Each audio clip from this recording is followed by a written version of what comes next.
Dit is de podcast van Omroep Friesland. Noorderwien. Met Willem de Vries.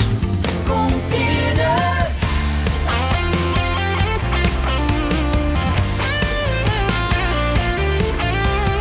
Alles wat er speelt. Omroep Friesland. 1 keer per jaar is het zo laat, kan niet wachten op de wekker. Spring uit mijn bed en draai me om. Achterwaarts loop ik de douche in, kop achteruit onder de kraan. Lekker fris kijk ik naar boven, doel van de dag. Ingestrekte draf naar de Oldenhoven, maar wel omgekeerd en ook ze naar boven. Even ontbijt en dan vooruit. Achterwaarts loop ik de straat in. Brugge is nog dicht, wat een geluk. Maar wat gebeurt er bij het stoplicht? Kijk even om, licht springt de groen. Ergens dacht dat alles met zit. Doel van de dag, ingestrekte draf naar de Oldenhoven, maar wel omgekeerd en ook ze naar boven. Raas alweer voort, as maar rechtdoor, even wieder aan de stoeprand. Bij de Noorderweg, bitsje naar rechts, of noem ik dit nou toch linksaf? En verderop, de laatste bocht, nog een keertje links of rechtsaf. Dan regelrecht, op de groene weg, naar de Oldenhoven nog steeds. Omgekeerd en ook ze naar boven.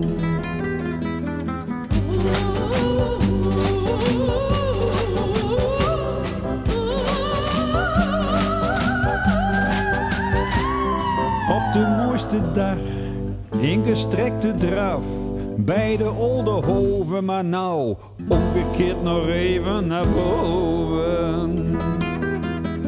En dan omhoog, rivalen in het oog, moet het toch maar niet riskeren. Voor de zekerheid, schiet niet goed wat uit, moet die aanval toch pareren. Ze rollen omlaag voor de nederlaag, straks nog even condoleren.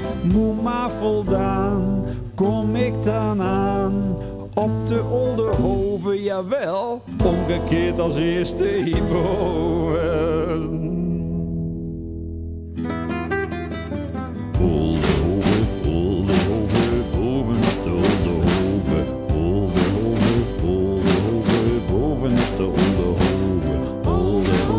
Oldenhoven, boven op de Oldenhoven. Oldenhoven, Oldenhoven, boven op de Oldenhoven. Oldenhoven, Oldenhoven, boven op de Oldenhoven. Oldenhoven, Oldenhoven, boven op de Oldenhoven. Oldenhoven, Oldenhoven, boven op de Oldenhoven. Oldenhoven, Oldenhoven, boven op de Oldenhoven. Oldenhoven, Oldenhoven, boven op de Oldenhoven. Ja, mensen, boven op de werkwaarde Oldenhoven. Boven op de Oldenhoven. Maar natuurlijk wel achterwaarts boven op de Oldenhoven. Ja, ja.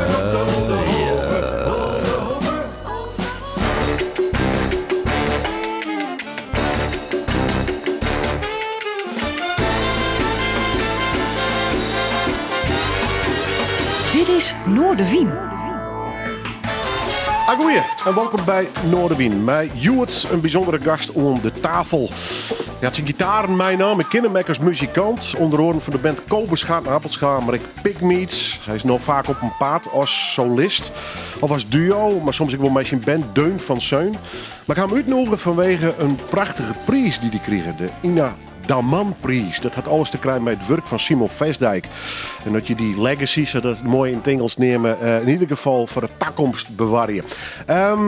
Hij had een prachtige dichtbundel uit, Slijpsteen. En hij is daarnaast nog voor de gemeente Noord-Eerst-Friesland streekdichter West. Maar ik heb voor het even bij zitten. Ja. En zijn stem is al een beetje te klinken. Jan Kobus Zeuninga, mooi dat je er bent. Welkom. Nou, bedankt. Kroep een beetje in de microfoon. Ja, gaan we doen. Je wordt de gast in ieder geval vanwege die dichterschapskruwer. Ja. Het skruwen in ieder geval. Want er is wel eens een keer eerder toen ging het vooral om die muzikale kant. Ja, muziek en het skruwen, dit bedij ik net los van elkaar natuurlijk. Hè? Nee, dus ik schreef muziek met tekst, dus ja, dan heet dat, hè? Ja. Hoe is het? Nou, wel goed verder. Beetje druk met de nieuwe cd wel. En Nou ja, of dichtbundel, moeten we tegenwoordig zeggen, hè, met cd, ja. Ja, maak ik die volgende van we nog wat uit of niet? Nee, heb ik niet over nagedacht nog. Wie het van wordt duidelijk dat slijpsteen, daar hebben we het over, een gecombineerde package worden moest, met cd en een dichtbundel. Ja, nou dat is meer logisch ontstaan. Want ik heb gewoon inderdaad gewoon echt nog liedjes, maar die hebben wel de teksten hebben poëtische inslag. Ik had wel gedichten geschreven en die heb ik zelf dan weer op muziek gezet. En ook een aantal zijn gewoon, dat zijn echt gewoon gedichten. Dus ik vond op zich ook wel een heel mooi idee. En cd er mooi bij. En verkooptechnisch was het ook nog iets beter. Wat ken je ook nog in de boekhandel liggen. Ja, hoe zit dat, Sjenburg? Dit verkeert het nog steeds, maar vooral bij live optredens? Of ken dit ik nog via de boekenwinkel? Deze zit ook nog een beetje van de velden. En een paar muziekwinkels hebben hem op voorraad. En ik verkoop vooral via de site. Maar het meeste wat je tegenwoordig nog verkoopt is bij optredens. Daarom heb ik ook wat langer wacht. Nou, het past ook bij de titel. Maar om u te brengen. Met vanwege corona, ja, dan heb je geen optredens en dan raak je niks kwijt. Nee, en dan lezen ze op een zolder. Ja, en dan is het nieuws ook al af voordat je überhaupt weer gaat optreden. Dus dat was, hij lag al 1,5 jaar klaar. We zijn nu uiteindelijk bij een van de noemers van, ik neem het dan maar even een album. Ja? De Achterwaartse Olde Hovendag. Ja, dat is van Jantje Huilt, Jantje Lacht. Dat was eigenlijk mijn tweede solo-cd met allemaal eigen werk. Met allemaal ene maf materiaal, ander wat mooi serieus materiaal. Ja, en daar kreeg ik ook heel mooie recensies over met dat het echt poëzie was, soms die nummers. Ja. Deze is zelf uitkeren, waarom? Nou, ik denk, ja, ik kom uit Leeuwarden, hij is in het Leeuwardens. Ik vond het zelf ook wel een lekker maf onderwerp. Het is een beetje gebaseerd op in New York. Hij altijd, hoe heet het, ene hoge gebouw ook alweer. Dan gaan ze altijd... Empire State Building? Ja, dan gaan ze 1 keer per jaar naar boven rennen. Wie het eerst. Ja, dat is een wedstrijd, hè? Ja, dat is een wedstrijd. Nou, zoiets heb ik voor dit nummer bedacht. Achterwaartse Oldehovendag. Je staat op, doet alles achterwaarts. En je gaat achterwaarts rijden naar de Oldehoven. En als hoogtepunt moet je als eerste boven. Dus degene die als eerste ligt, heeft als voordeel dat hij de andere in de rug ziet. Dus die kan nog mooi even een trap in de rug geven. Zodat hij sowieso als eerste boven komt. Ja. Wat wel aardig is, ik denk dat u die plak was toen al wennest, raar. Ja? Ik krijg de bollen maar toe nog zien. Hoe zit het eigenlijk? Weet ik niet. Had je daar nooit naar jongen? De Bolman Tour? Nou ja, een van die flatgebouwen hier. Hè? Ja, nee, ja, dat hele hoge, dat ken ik zien. Van die slaapkamer. Ja. Maar dat er in ieder link nog met Leeuwarden staat, jongen, of net? Ik werk nog 2 dagen in Leeuwarden. En ik fiets regelmatig naar Leeuwarden toe. Dus, ja, maar ik ben eigenlijk zeggen, het die statie altijd best. Ja. En dat beschrijft het ook in dit nummer. Ja. Daar had het roer. Ja. En toch is in een heel iets dorpje richting Dokkum verhuizen. Ja, dat is eigenlijk toeval geweest. Mist de stad, net? Het heeft beide wat. Stad die levendigheid mis je wel. Maar het dorp die rust en mooi uitzicht, dat is ook fantastisch. Maar het is eigenlijk toeval geweest. Het had ook over de kant van de straat kunnen worden. We wonen in Kammingerbuurt, maar in Benstering wou gewoon het uitzicht hebben. Ik ben in Harlingen geweest, Franeker, ben overal geweest. Maar dit huisje, dat stond daar. Mooi oud huisje. En ja, het was mooi. Gewoon. En Leeuwarden is met de auto 20 minuten, waar hebben we het over, denk ik dan. En op een fiets een dikke uur. Ja. Maar toch, het is zo'n dorp. Ik denk dat er, hoeveel zijn er? 100? Nou, 250 ongeveer. Ja, kreeg. Ja, zoiets. Dat is wel wat worse dan een Leeuwarderwiek ergens. Ja, dat is toch iets meer, ja. Kijk. Is het lekker, die rust? Die rust is wel heel lekker, ja. Nou, puur om het uitzicht, daar kan ik nog eens een beetje om.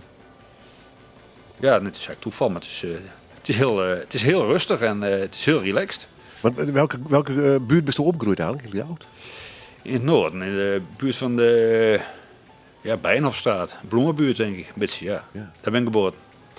Ik vreeg je heel vaak met gasten als ze de muziek komen van wat stier er vroeger op, thuis, platen, wie de radio draait. Maar bij deze, wat voor dichtbundels of boeken stien er in de kast, bij die, thuis, bij de Wat ouder? stond er veel thuis? Teun de Vries en Vestdijk. Pearl Buck. Maar het grappige is van Vestdijk en Teun de Vries hadden we alle proza. Ik heb pas later ontdekt dat hij ook heel veel gedichten heeft geschreven. Vestdijk heb ik pas veel later ontdekt dat hij ook heel veel gedichten heeft geschreven. Ja. Want hoe oud wist u toen begon te lezen? Ik echt lezen, ik bedoel, ik heb natuurlijk een proorde verskwallen mij. Maar dat Jan Kobus echt naar de boekenwinkel ging. Ik denk, nou, dat vind Ik ging wel dat, vroeger vaak naar de bibliotheek. dat wie wordt plak. Ja, platenlijn en boeken. Ja, ik hou over boeken. Norel las ik, K. Norel. En dat soort boeken. Engelandvaders en van alles. Ik weet niet wie je dat kent, maar... Nou, Norel, wie dat net Cowboys en Indians? Nee, dat was Carl mee, zeker bedoel je dan. Denk het, ja. Nee, het ging over oude scheepvaart en dat soort dingen. Ja. Oké. Maar avonturenboeken dus. Ja, vooral het ging over geschiedenis. Geschiedenis was mijn favoriete vak, dus dat was wel mooi. Ja. Ja. En dat dingen over de oorlog, maar dan wel... Ja, echte jongensboeken nog, maar wel over de oorlog. Ik weet een heel mooi boek over het beleg van Leningrad in de Tweede Wereldoorlog. Dat staat me altijd nog bij. Had ik opgehaald bij de bibliotheek. Zat er een voorstreek, de jeugdafdeling en zo. Dus, ja. Hoe bizar is het dan op dit stuit? Van Ja, van precies. jeugdherinnering. Ja. Dat we weer met die verrekte Russen. Ja, ja. Is bizar, hè? Ja, het is triest. Ja. Want ik zie jullie wel eens fietsen en best met literatuur bezig, met muziek, creatief.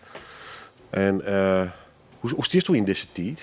Er is van alles om nog aan, hè? Du bent daar tussen de boeren in. Ja. Ik vond een heel mooi gedichtje van... Russen die dwars binnen. Iedereen met een grote bek. Ik vond een heel mooi gedichtje van Reven. Zal ik eens even voorlezen? Ja, graag. Ja. Dus in de jaren 70, volgens mij Reven. Dat heet Roeping. Voor zusters van de liefde te weer. Hij was nogal katholiek. Zuster Immaculata, die al 34 jaar verlamde oude mensen wast, in bed verschoond en eten voert, zal nooit haar naam vermeld zien. Maar elke ongewassen aap die met een bord, dat hij voor dit of tegen dat is, het verkeer verspert, ziet 's avonds reeds zijn smoel op de tv. Toch goed dat er een God is.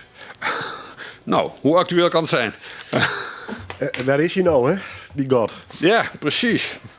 Die hebben hem nou wel nodig eigenlijk, met alle problemen. Indien aanwezig zou het leuk zijn als hij een keer wat deed. Ja. Is het ooit religieus West? Nee, nooit. Zat niet in de opvoeding. En zit er ook nog iets spiritueels in die? Nog even los van een God, maar dan is het spiritueel op een andere manier wezen? Nee, ik ben vrij nuchter wat dat betreft. Wel humanist, maar... ja, nee.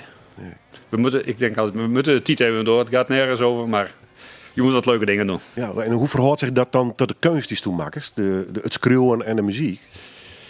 Ja, door juist met dat soort dingen bezig te zijn, dan geef je het extra. Maar onbewust heb je altijd in het achterhoofd. Ja, het gaat natuurlijk...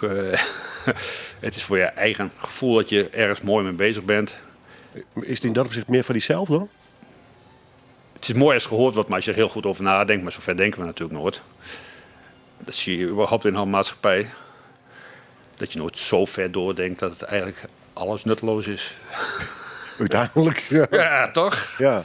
Ja, je moet ook iedereen een goed leven gunnen, maar... En dat kan ik me voorstellen dat toen dit net schreeuwt, muziek en tekst, Ja. maar dat in de achterholen van nou...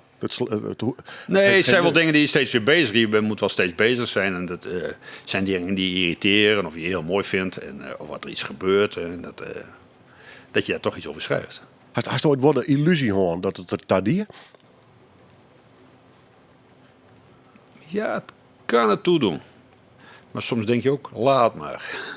Die dubbelhit dus. Ja, als je ziet dat Facebook en dan zet je iets op. En dan, als je die reacties ziet, denk ik, nou... Ik verwijder tegenwoordig regelmatig mensen, denk ik.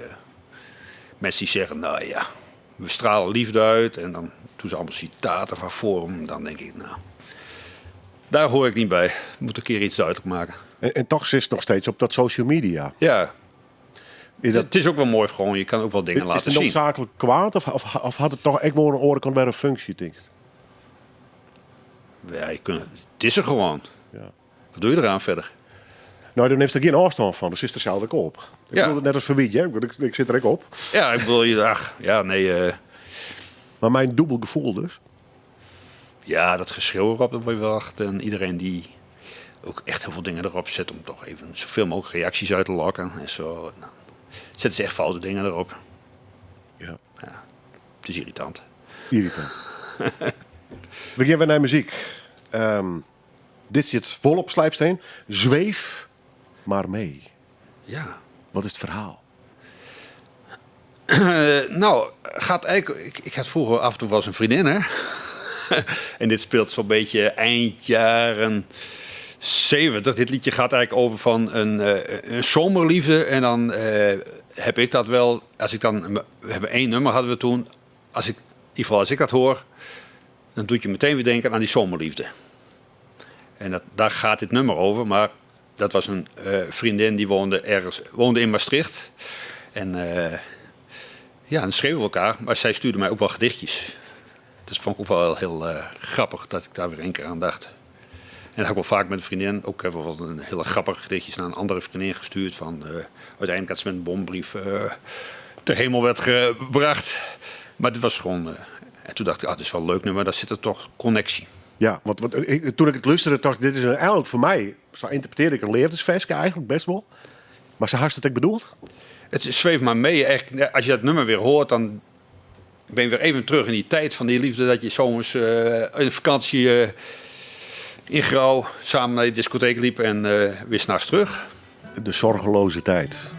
Ja, mooi. Samen onder je slaapzak, op de tent de regen, bij de ondergaande zon, zitten wij verlegen in het koele gras, wachtend op de nacht.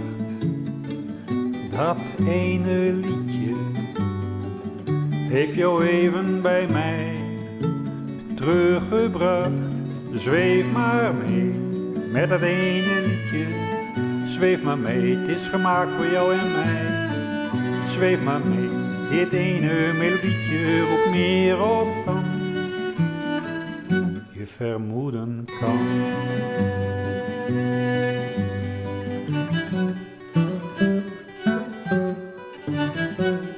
De muziek, de woorden zingen door mijn hoofd. Het geluk is niet te vangen, dat ons ooit is beloofd.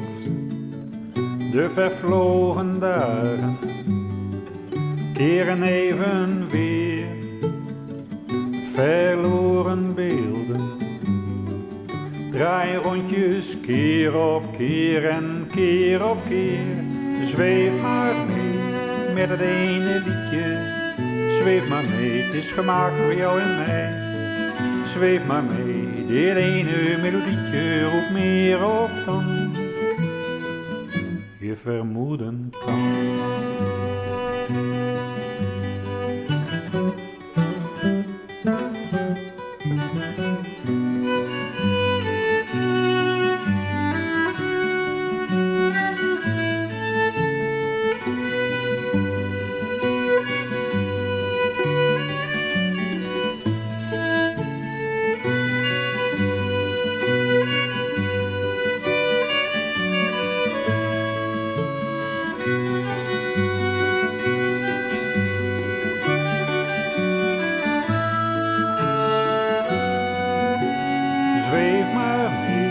Met dat ene liedje, zweef maar mee, het is gemaakt voor jou en mij.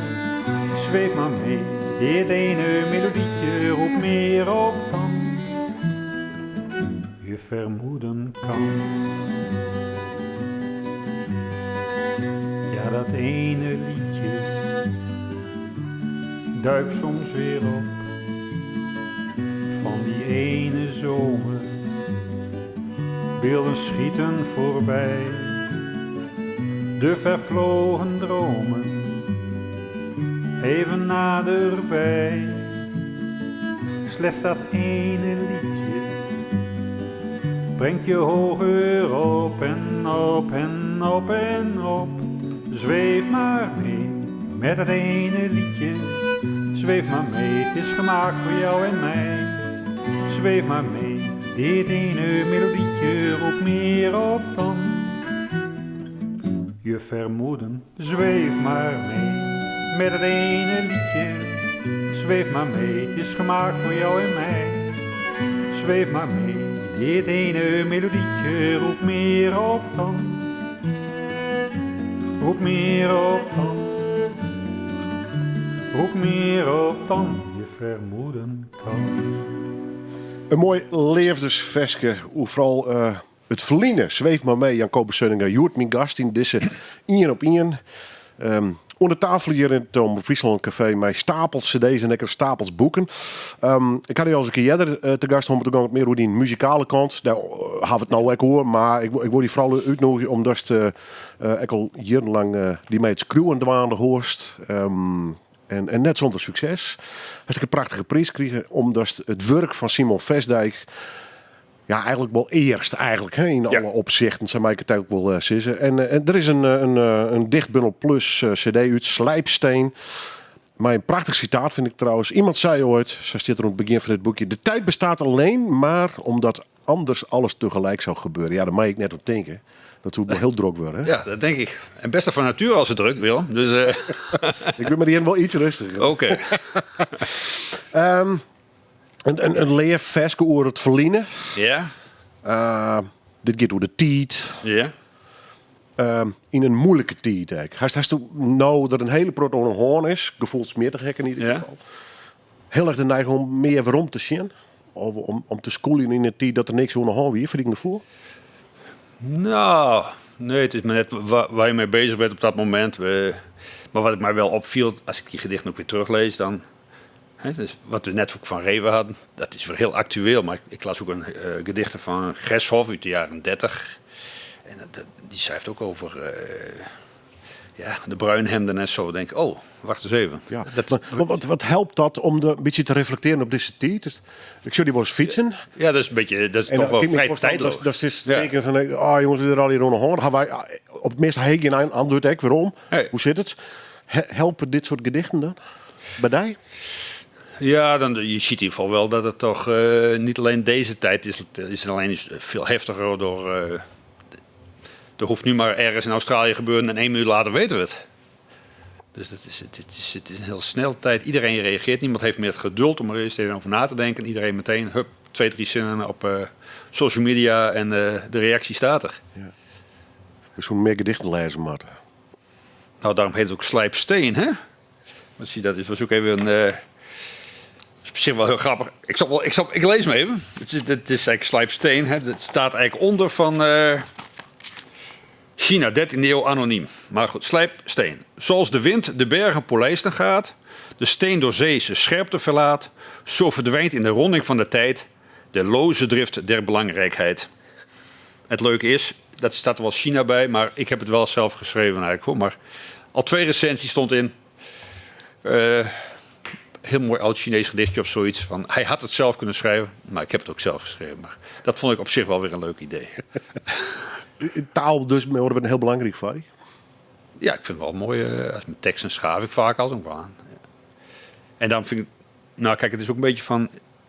Ik heb vaak wat oudere gedichten, zeg ik op muziek. Want er zit gewoon ritme in, er zit structuur in. Want je kunt wel iets van, laten we zeggen, Paul van der Staaij of weet ik nou op muziek zetten, maar dat is heel lastig. Want de ene keer zo'n lange regel, de andere keer zo'n regeltje, dat is heel lastig. Dan zet je er meer muzak onder en dan ga je eroverheen praten. Maar als je het mooi op melodie wil zetten, dan zijn die oude gedichten vaak mooier. We beginnen het meestal bij die, als het om muziek en de combinatie met het dichten halen, tekst schreeuwen. Begint het meestal met een tekst? Of was toch eerst die melodie in de holle? Ik zit wat te pingelen vaak. En dan begint hij van alles wat te borrelen. En dan begint het en dan heb je 1 zin. En uiteindelijk, bij het uiteindelijke nummer kan die zin wel helemaal verdwijnen. Maar dan heb je de melodie wel en dan heb je een idee. Er zit net een soort verste... Nee, het is heel variabel. En vooral de laatste paar jaar heb ik ook wel eens dat ik gewoon echt eerst een tekst of gedicht schrijf. En dat ik later muziek erbij zoek. Dat zit daar ook eigenlijk bij. Het gedeelte is alleen gedichten. Het andere is muziek met gedicht of tekst. Want nevens mij... een van de eerste nummers die zo skreun had, begon dat ik net met een gedicht. Mijn allereerste nummer wat op is genomen ooit, begin jaren 80. Dat was, door de middelbare school werd ik erop gewezen en ik hebben we behandeld met Engels. Het was een gedicht van Siegfried Sassoon, die we had in een Engelse dichter die in de loopgraven nog heeft gevochten. En van de Eerste Wereldoorlog. Eerste Wereldoorlog. The Great War. Ja, precies. Er was heel veel triestigheid. En dat was het eerste, dat heb ik op muziek gezet. Dus iedereen vraagt hoe kom je nou bij gedichten, maar toen was het er eigenlijk al. Want dat is Engelstalig. Ja. Wist het toevallig zien horen? Ja, via een les dus op Ja, school? via les op school, ja. Heel, Dus wie een- cynisch, heel cynisch gedicht over de oorlog. En de onderwijzer vond dat op dat moment... De lerares Engels, ja, die had dat behandeld. En dat Wist heb dat ik blijkbaar later hek bewaard. En dat, ja, ik vond het inderdaad een heel cynisch gedicht. Wist dan waar de lerares wie? Ja, maar ik weet de naam even niet meer. Maar die is nog een keer bij een optreden geweest. Zaten we in de buurt van... Eens even denken hoor. Ergens in de buurt van Drachtenspeel. En toen kwam ze langs bij een optreden met Pikmiet. Toen ging zij was nog heel jong, maar toen ging zij net met pensioen. Dus laten we zeggen 40 jaar later of zo kwam ze bij een optreden langs. Welke squallen trouwens? Dat was de HAVO Top. Dat zat toen nog op de Julianenlaan, maar daar staat nu Friesland College of Friesland College staat daar nu. Wie dat ik die laatste opleiding? Ik bedoel, als die een squallen carrière afsluit, maar de HAVO top? Toen voorlopig wel. Maar toen stopte Koperschat en Appelschool wel echt van het muziekleven. Maar het lukte eigenlijk niet. En toen stopten we en denk ik, nou dan moet ik toch maar nog een keer iets gaan doen. Het was de leraaropleiding. Toen heb ik de dagavondvariant van leraar basisonderwijs. Wonder boven wonder heb ik het ook nog gehaald. Is dat jij de lever skiertnis doen wel dan? Heb ik ook 1,5 jaar gedaan. Maar ik denk geschiedenis, lesgeven. Ik weet zelf hoe moeilijk dat op middelbare school was. Ik vond geschiedenis een fantastisch vak, maar lang niet iedereen. En dan weet ik niet of ik daar echt geschikt voor zou zijn. Ja, skiertnis erin net voor. Daar hoe je net leraar voor te wijzen om je daarin te verdiepen natuurlijk. Want laatste pro skiertnisboeken nog? Ik lees nog geschiedenisboeken, maar dan ja. Welke hoeken van een skiertnis? Oh, het kan van alles zijn. Laatst echt over de... heel mooi boek over... maar dan ook echt een goed boek van historisch... over dinosauriërs, die hele geschiedenis. Maar dat is echt heel lang geleden. Maar het is ook net waar je in verdiept. Net zoals met Vestdijk.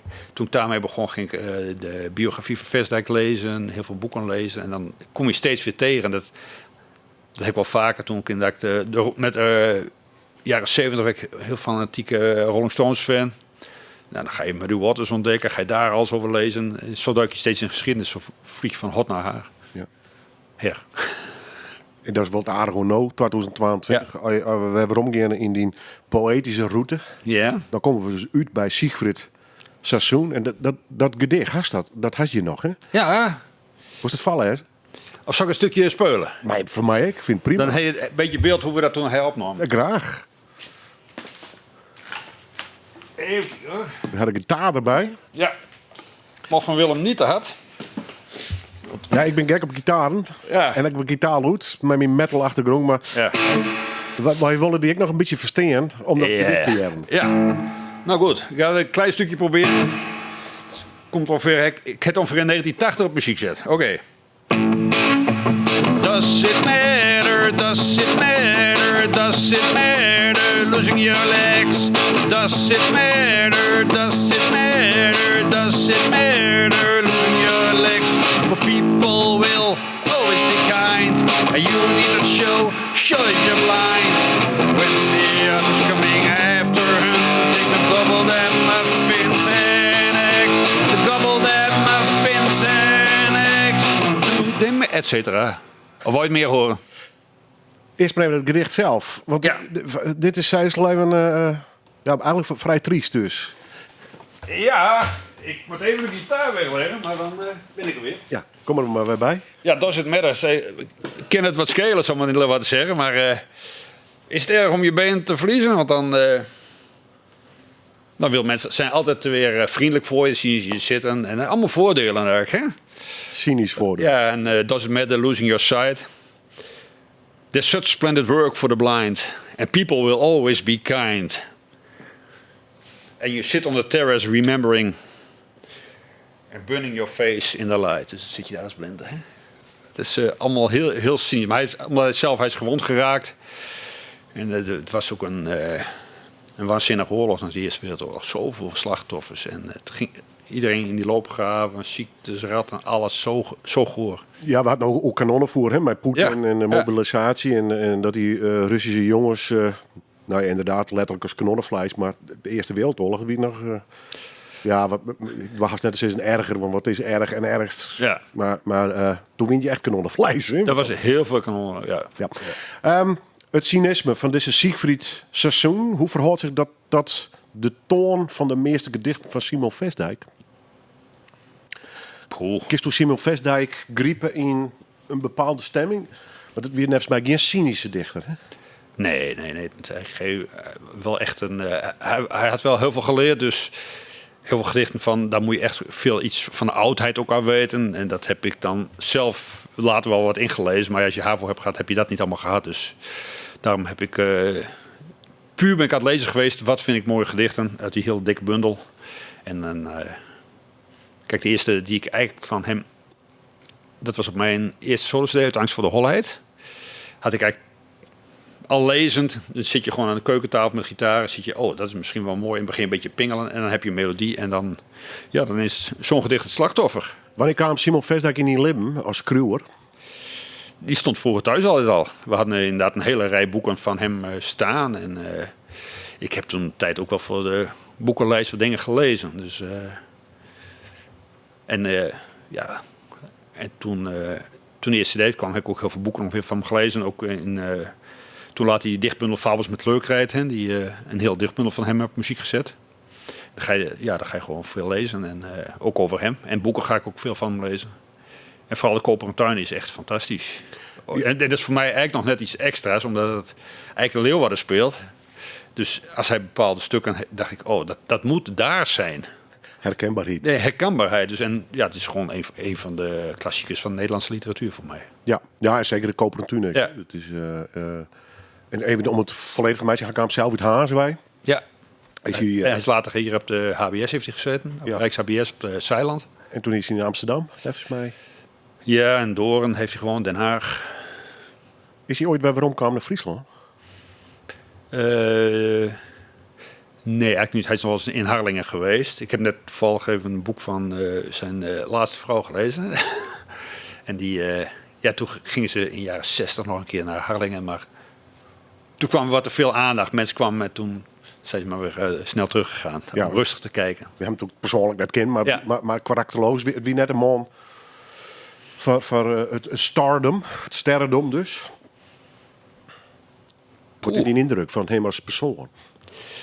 Ja, ik ga veel als persoon, maar ik ga veel met zijn zoon om. Dus, wat is de indruk?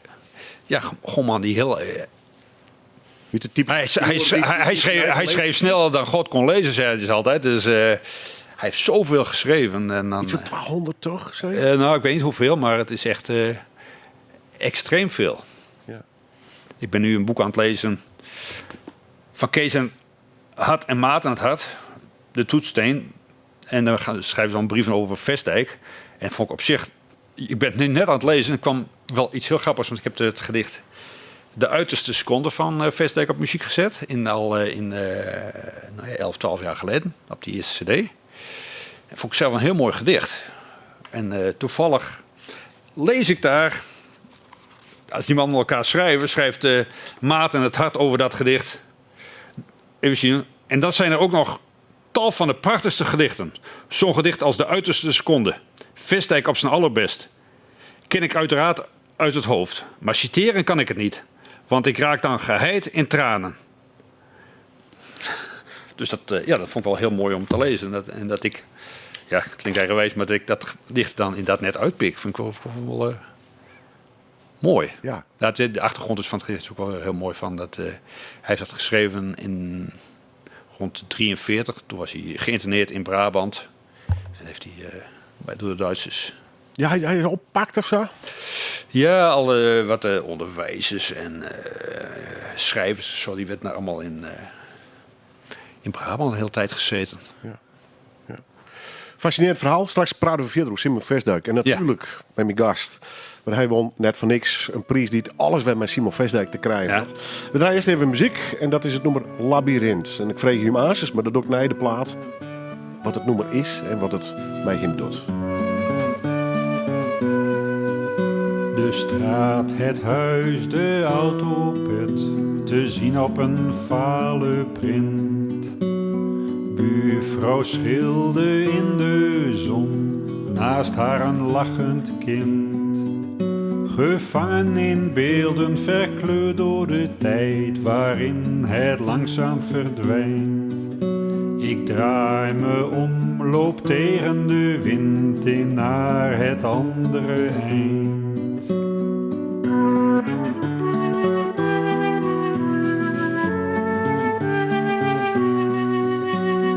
Hier kijk ik over de zee tot waar het dalen begint. Daarachter, daaronder glij ik heen als door een labyrint.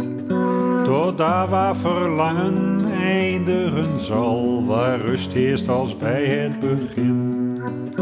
Ik draai me om, klim omhoog, verdwijn in de wind.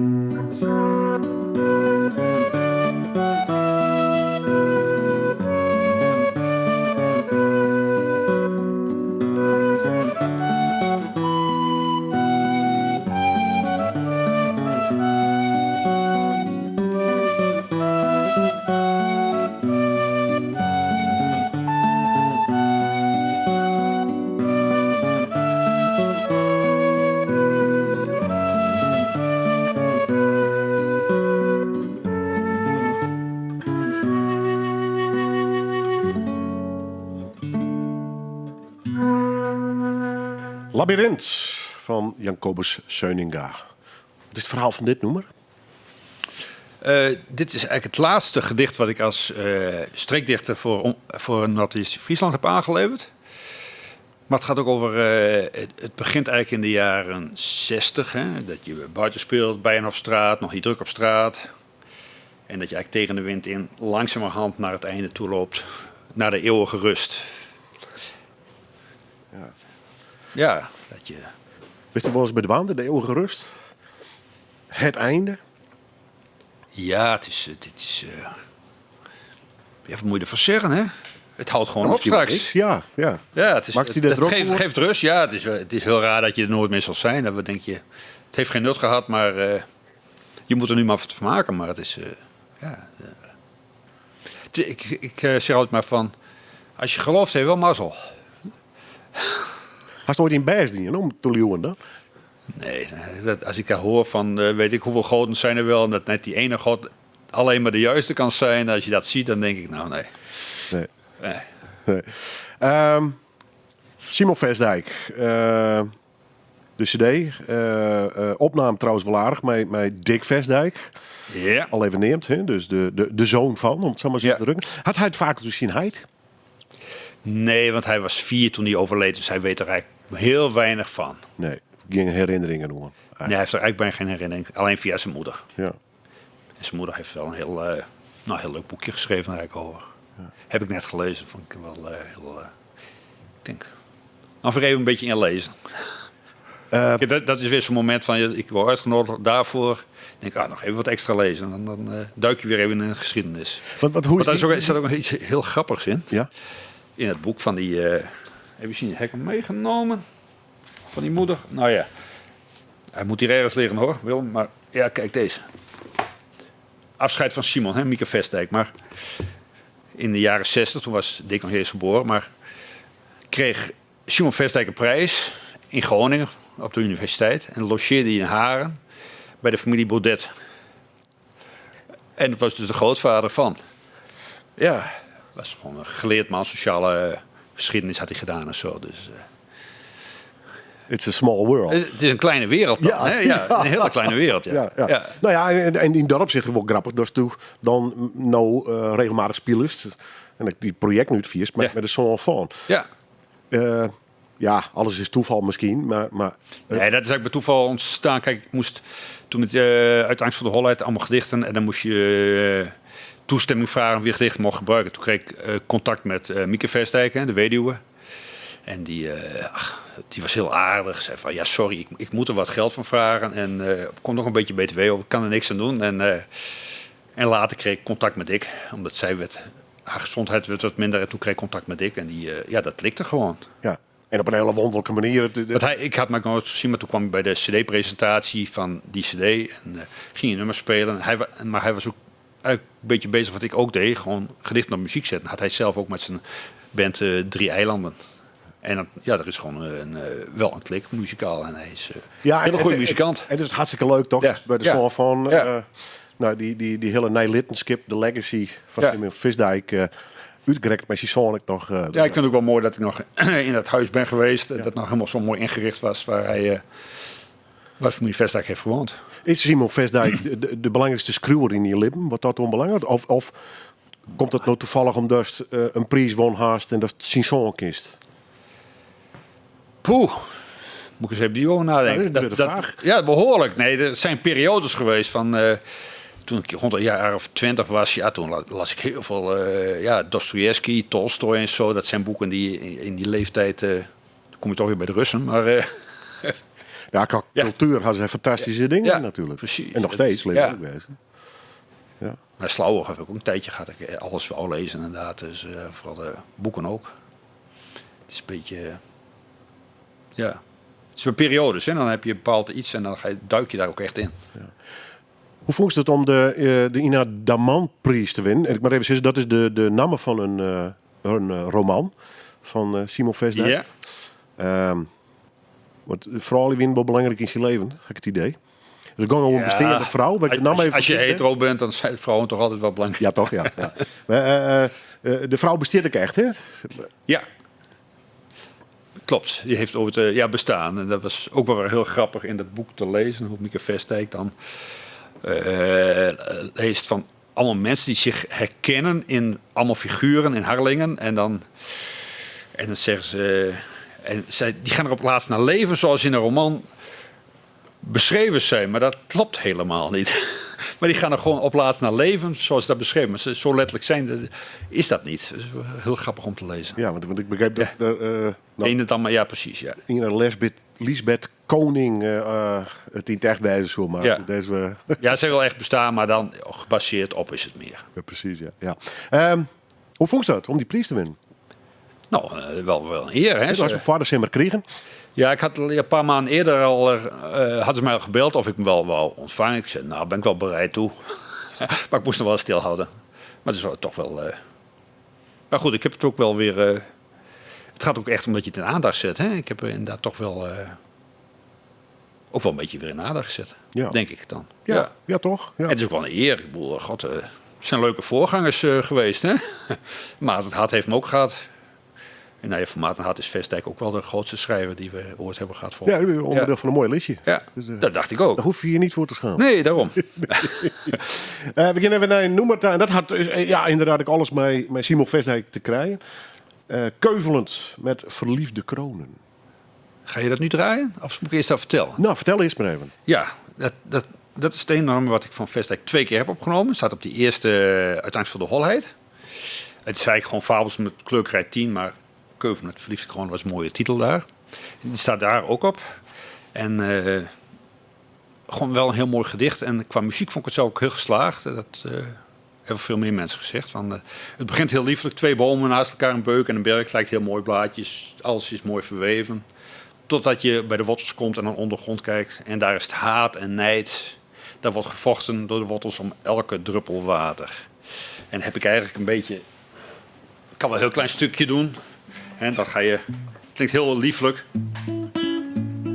Keuvelend met verliefde kronen, ruisend de een, ritselend de ander. Zijn beuk en berg gaan samen wonen als lotgenoten van elkander. Da da da da da da da da da da da da da da. Dat gaat er zo 4 strofen door. En aan het einde zei ik van... Da da da da da da da da da da da da da da. Maar lager diep onder de aarde, daar heerst de nijd van het voorgeslacht. Dat waterdruppelen vergade met haar zuigende overmacht. Etcetera. Maar dat vond ik... Dat probeer ik altijd met muziek toch wel een beetje echt naar het gedicht te kijken.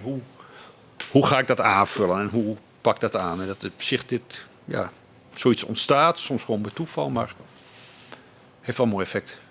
Broekst nog altijd zien als het al wat dos met zijn gedichten op de muziek letterlijk het dichten. Heeft het wel eens wat onpast of is het altijd wel heel, om het zo maar zo te drukken? Ik laat het altijd heel, behalve 1 uit die bundel. En dat was in overleg met Dick Vestdijk, omdat het gewoon eigenlijk niet in muziek paste. En dat vond hij ook. Dus hij zei, nou maak dat er maar van. Nou, toestemming van de familie. Maar hoe viel dat? Is het een soort heiligschennis of niet? Nee, het was wel een beetje dezelfde betekenis. En het was, ik vond het ook wel... anders werd het ook zo... Past het niet mooi in de muziek. Want normaal, die gedichten zijn heel strak. Alleen in die zin paste daar met de muziek dan niet in. Als je het leest wel, maar met de muziek werd het heel lastig. Keuvelend met verliefde kronen. En nou de studio-opname. Keuvelend met verliefde kronen, ruisend de een, ritselend de ander. Zijn beuk en berk gaan samen wonen als lotgenoten van elkander. La la la la, la la la la, la la la la, la la la la. In zulk een innige eendracht dat men aan de witte schors moet vragen wie of het perkenloof zal dragen en wie in het najaar het bruinste blad. La la la la, la la la la, la la la la, la la la la. Hier even breed, daar even smal, stromen hun stammen naar beneden, uitwijkend, hunkerend en tevreden, geven en nemen een en al. La la la la, la la la la, la la la la, la la la la. Tot waar de saamgevoegde wortel de strengheid hoedt van het mijn en dijn, alsof met een onzichtbare mortel de grensvlakken bestreken zijn. La la la la, la la la la, la la la la, la la la la. Naar lagen onder de aarde, daar heerst de nijd van het voorgeslacht. Dat waterdruppelen vergaarde met haar zuigende overmacht. Elka verdringend open ramen, in zo'n schennis van het verbond. Dat elk der wezen zich zou schamen, wanneer het kon schouwen in zijn grond.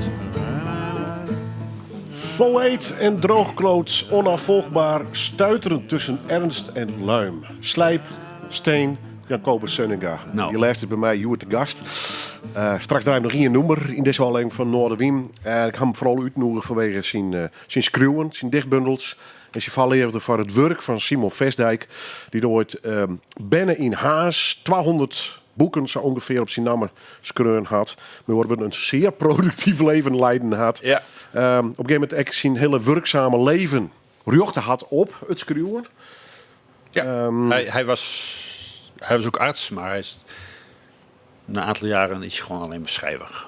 Ja. Hoe zoest u die zelf? Bist u ook volledig schreeuwer en de rest hangt erbij? Of bist u volledig muzikant en de rest hangt erbij? Of had je er totaal geen idee bij eigenlijk? Helemaal, nee, ik werk er nog 2 dagen bij, hè, in het onderwijs. Ja. En op zich vind ik dat ook wel heel leuk. Gewoon op maandag en dinsdag. Want dan zie je wat... vooral ten tijde van Pikmeet hing altijd kroegen. En dan altijd bier, de drank, et cetera. En het is wel heel leuk dat je ook nog wat andere dingen ziet in de wereld. En het geeft ook wel energie, gewoon. De leerlingen waar ik mee werk. En denkst u meer in muziek of in teksten? Wat speelt die het meeste terug de hol? Nou, weet ik eigenlijk niet. Hele mooie melodie bedenken is ook mooi, maar Ja. teksten en langzaam daaraan schaven, dat is ook... Maar ik moet altijd wel even druk hebben. Deadlines en het maatclear. Ja, ik moet deadlines hebben, anders gebeurt er weinig. Dus in de coronatijd heb ik eigenlijk niet eens heel veel geschreven. Ondanks dat ik heel veel tijd had. Ja. Wel veel gepingeld, maar nee, dat moet echt druk. Als er nou weer een leuke opdracht komt of er van iets gevraagd wordt, dan rolt het er ook wel uit. Had ik ook met die Fabels met kleurkrijt, waar ik de prijs ook grotendeels voor gekregen heb. Toen, ik had maar 1 of 2 van die 15 gedichten muziek. En dan denk ik, heb ik aangeboden toen. Voor het eerst in mijn leven ook een beetje subsidie kreeg. Maar dan weet ik ook wel dat het gaat lukken. Is Vestdijk voor jou een onuitputtelijke inspiratiebron? We horen er was nog die prijs wonnen en dat was wat bij zijn werk. Is dat eindig of denk je, nee jongens, tot Jan Kobus Hunning als Sint-Jen omheen steekt, zal Vestdijk een rol in die libben horen? Ja, dat zou bij Vlaren zijn. Ik heb nu al de hele tijd... nu lees ik toevallig weer over Vestdijk. Een beetje puur hier even, denk ik ook weer leuk om er even in te duiken. Maar... En ik dit boek ook van Kees het Hart en Maarten Hart lees, denk ik, oh ja, er zijn nog wel een aantal boeken die ik even echt wil lezen. Dus als je echt iets over Vestdijk wil weten, het staat hier fantastisch in. Hoe zij erover schrijven is heel mooi. Haal ze citaten uit romans. Kijk, dit is puur poëzie. Dat ritme in die zinnen van hem. Hoe kan het dat die man echt een bepaald boek, zo'n dik boek, in 4 maanden kan schrijven en zoiets. Dat is daar staat prachtig in beschreven. Ik kan het niet beter zeggen. Nee. En van die 200 boeken die hij ongeveer schreeuwen had, is Koperen Tuin? Koperen Tuin? Ja, er waren nog een paar, maar die titel schiet me niet binnen. Iets met Kellner en de speelt in de onderwereld. Dat is ook een fantastisch boek. Ja, dus er zijn heel veel mooie boeken. Maar we moeten hem op die wijze dus herinneren, vind je? Ja, ik vind niet dat hij in de vergetelheid moet raken wat een beetje gebeurt langzamerhand. Ja, de tijd, hè? Ja, heel veel schrijvers raken gewoon in vergetelheid. Ook omdat het moeilijker wordt om te lezen. En het speelt ook in een tijd... We hebben die tijd nog redelijk meegemaakt, maar het is nu allemaal snel en het is een heel andere tijd. Ik sprut eens een keer, maar dat is alweer hier in de lijn mij een minuutje ouder uit Amsterdam. Bezig bij. Had Simon Vestdijk daar net bij zitten? Ja, het een paar uit. Nou, wie mij werken, dat ik net aan, maar die zei van ja, Nederlanders horen net van dode schrijvers of zo. Ervaarst u dat ook of net? Zodra je daar bent, dan wil ik heel gauw vergeten. Ja, Nederland heeft minder tradities. Kijk, ook met oudere muzikanten, die worden in Nederland sneller vergeten als in andere landen. Ik zat toen vaak in Messlawier, bij Milan. Nederland heeft geen gevoel voor traditie. Met, slecht geheugen gewoon. Ja, gewoon, ja. Doe je eraan, hè? Moet maar accepteren. Handelsland, hè? Ja, zodat het wees? Ja, wie weet. Toch meer koopman dan dominee. Zoiets, denk ik, ja. Toch wel, ja. Vies u wel eens een dominee met het werk van Vestdijk in eigen gedichten? Nee, ik zit niet op als mensen... het is mooi als het aanspreken. Ik word er zelf enthousiast van. Daar ben ik wel anders in geworden. Ik doe nu gewoon dingen die ik echt zelf heel leuk vind. Als bij andere mensen aanspreken, dan is dat heel mooi. Ja, wat is net een soort gelovertjes te prediken. Nee, dat gaan we niet doen, hè? Ik ben niet gelovig opgevoed. Nee, maar ik zei wel een prachtige foto. Hoe Tietje Verlinde wist in Sibranderhoes in de Tjerken. Ja. En dat is dan mijn knipeeg. Die is op de spreekstoel... dat was al een keer eerder, denk ik. Ja. Misschien wel, ja. Dat bleef wel even hingen in dat beeld. Ik moest toen... ik ben Pikmiet hebben wel gespeeld. Heb ik ook inderdaad vanuit daar wel... Is dat ironie? Ja, ik zie de humor er wel van in. En dat vinden ze zelf daar ook wel leuk. En ik moest een gedicht voor ze schrijven... over hun 25 jaar kloosterkapel. En die heb ik daar voorgedragen toen. En dat was wel een heel grappig gedicht. Is dat een mooi gedicht van u? Jawel. Even zien hoor, 1 of 2 kan wel even. Ja. Ik heb hier eentje dat heet Een beetje onwerkelijk. En dat was eigenlijk begin van de coronatijd. Toen fietste ik van Leeuwarden. Ik kwam jou misschien ook nog wel tegen, weet ik niet, ben je ook een keer tegengekomen. Echt heel verschillende reacties. Er lag een dode zwaan en een vrouw begon meteen mee tegen te praten. En even later kwam een man en die ging heel schuchter langs mij. En het gaat ook een beetje over van hoe we daar beleven. Het lijkt of daar, waar ik woon, dan Noordoost-Friesland, niks gebeurt. Terwijl als je in Amsterdam bent, dan zit je met 6 man in een flatje. Wij hebben gewoon een ruimte. Een beetje onwerkelijk. 3 zwanen zitten bij buurmans tuin. Verderop de lege groene velden. In de verte fietst iemand naar de E. De mens ploetert hier voort, maar niet in grote groepen. Dorpen in het land aan de zee. Soms een kort gesprek, een groet. Een schichtige blik op het smalle pad. In die stilte vergeet je soms het heden. Ogen betraand door de oostenwind. De werkelijkheid dringt ook hierdoor. Maar niet zoals in verlaten steden. Mooi. Slijp, steen. is uit. Dichtbundel in combinatie met een muziekcd van Janko Beseuninga. Even voor de mensen die dit harde keer en denken, daar wil ik wat meer van weten. Of ik wil het misschien zelfs wel kepen. Wij met ze wezen. Via mijn site, gewoon jancobeseuninga.nl of seun.nl. Hij ligt ook bij King Kong en Van der Velde heeft hem ook. En King Kong, wat ik er voor even bij is een platenzaakje in het hart van Leeuwarden. Ja. Voor mensen die denken, waar is het oer? Ja, ze moeten bij die film wezen. Nee, gewoon King Kong Records, ja. Wordt toch ergens op waarom komen? Nee, heeft geen zin, hè? Wil je het laatste nummer zeker aankondigen? Ja, het is Liefje laat ons. Dat op zich met Deun Verseun, heel vrolijk lied. Maar dat is een gedicht van Giesbert Japix, vertaald door Douwe Tamminga. En het is, ik was er ooit gevraagd, jaren geleden, voor een project. En toen ging het project niet door. Maar toen had ik wel 2 gedichten van Giesbert Japix op muziek gezet. Dus hebben we het uiteindelijk bij Deun Verseun, hebben we dat nummer nu opgenomen. Nou ja, het gaat ook over geniet van de liefde zolang je jong bent. Want anders verzuur je is te snel. Dank u wel. Alsjeblieft. Liefje, laat ons minder kozen, laat ons ding tot lust en spel. Zint dit niet de jeugd zeer wel? Treft ons ook geknor van boze, wie vuur is vergaat, tot als alle doen, heeft zo zijn pas.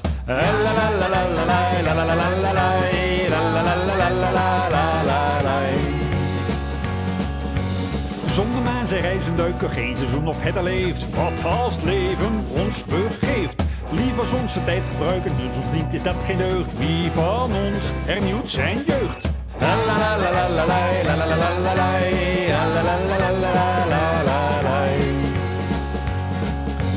Jij mij liefst en zoet vermaken, mij wie ik hemel honing vind. Geef mij 100 kusjes, kind. Dat het ons het hart mag raken, zoen mij 100 maal aan één. Liefje weet wel wat ik meen.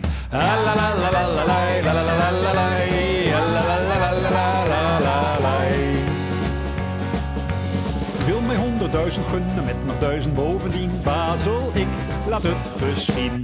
Tot wij zoeter niet meer kunnen tellen, smoed door lust en zin. Diep verzaad van zoete min. La